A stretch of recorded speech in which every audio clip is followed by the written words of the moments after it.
नमस्कार। जय जगन्नाथ। आज होची पवित्र महाविषुव संक्रांति। आज दिन को पणा संक्रांति मध्य कहुए। आज आम हिंदू मानकर नववर्ष।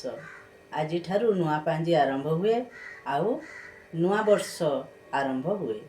आज आम समस्ते पणा पान करी रुद्रतापरू निजकू उपशम करू ओ तृप्ति अनुभव करू।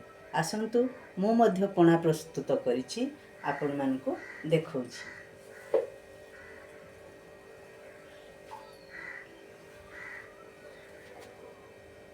हापी महाविषुव संक्रांति। नूतन वर्षर अभिनंदन। आम नुआ वर्ष आज हिंदू मानकर, तेणु आपण मानकु ए पणा मु प्रस्तुत करी देखौछि। आजिर पणार मुख्य उपादान बेल, आंब आउ गुड़। नड़िया को मु कोरी रखिदेली। एबे डालिंब सफा करी छड़े देइछि। तापरे आमे छेना प्रस्तुत करिबा। पेन रे क्षीर देई ताकू विनेगार पकई छिड़े देबा। छेना छिड़ी गला परे ताकू आमे गोटे पात्र रे नहीं आसीबा। एबे ताकू सब काढ़ी आनिबा। काढ़ी आनला परे पेन रे थिबा पानी को पके दबा। तापरे चीनी देई ताकू टिके कैरेमेल करी सेथिरे छेना देई गुळे दबा। एबे फल गुडा को आनी आसीबा आ ताकू काटी सफा सुतर करी चोपा गुडा को छड़े दबा। अंगूर रो मध्य मु चोपा छड़े देछि, काहेकि ना से चोपा पाटी रे लागिले भल लागे नाही। ए देखंतु अंगूर रो चोपा एमती छड़ेबे। तापरे मु कदली को सेव को सब काटिबी। देखंतु केमती दी फाड़ करी चोपाटा को पूरा काढ़ी देबी। ହେଲା काढ़ी देला परे से खाइबारे सुविधा हेबो। एबे आमे कौन करिबा, ताकू एकाठी रखी दे पुणी सेव गोटे आनिबा। सेवटी आनी ताकू मु प्रथमे धोई देली, तापरे चोपा छड़े देली। आमे गृहिणी माने सबु बेले परिष्कार परिच्छन्न रहिबा पई चेष्टा करिबा, कारण रोषेई घरु ही स्वास्थ्य आ रोषेई घरु ही रोग। रोगर जात आम ए खाद्यरु होइथाए। जदि आमे परिष्कार परिच्छन्न भावरे काम न करिबा, तापरे आम भूल पई आम परिवार भोगिब।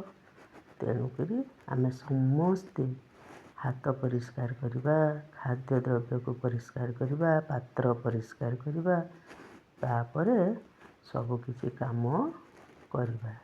रोषेई कला बेले आमे प्रथम काम हला परिष्कार परिच्छन्नता।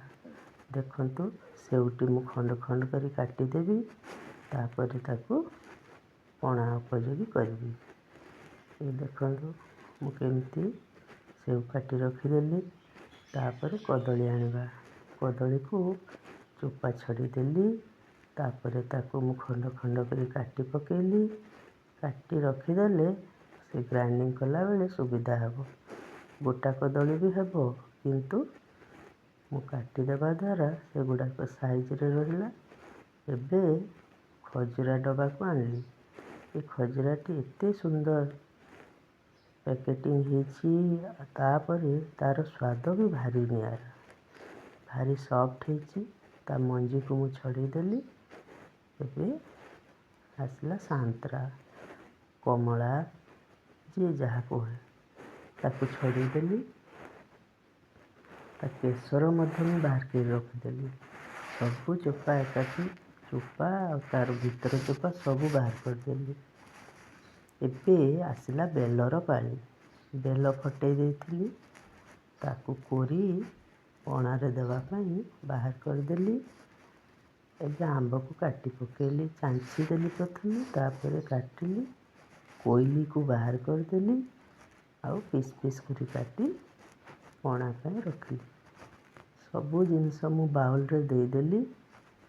एबे डालिंब नहीं आसिली, मिठा छेना, एथिरे रसगोल्ला भी मु पकेइछि, बोधे वीडियो रे आसी नाही।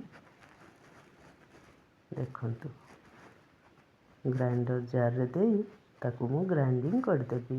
ଏବେ ଗ୍ରାଇଣ୍ଡିଙ୍ଗ କରିଦେଲି, ପଣା ସବୁ ଆସିଗଲା। ଦେଖନ୍ତୁ ଏଥିରେ ମୁଁ କ'ଣ କ'ଣ ପକେଇ ତାକୁ ଗାର୍ନିସିଂ କରୁଛି।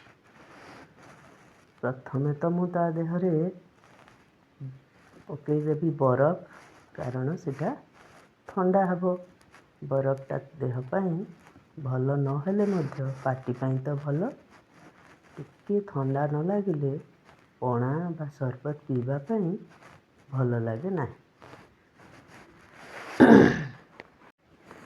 ଦେଖନ୍ତୁ ବରଫ ଦେଲି, ତାପରେ ନଡ଼ିଆକୁ ଚାରିଆଡ଼େ ବିଛେଇ ଦେଲି।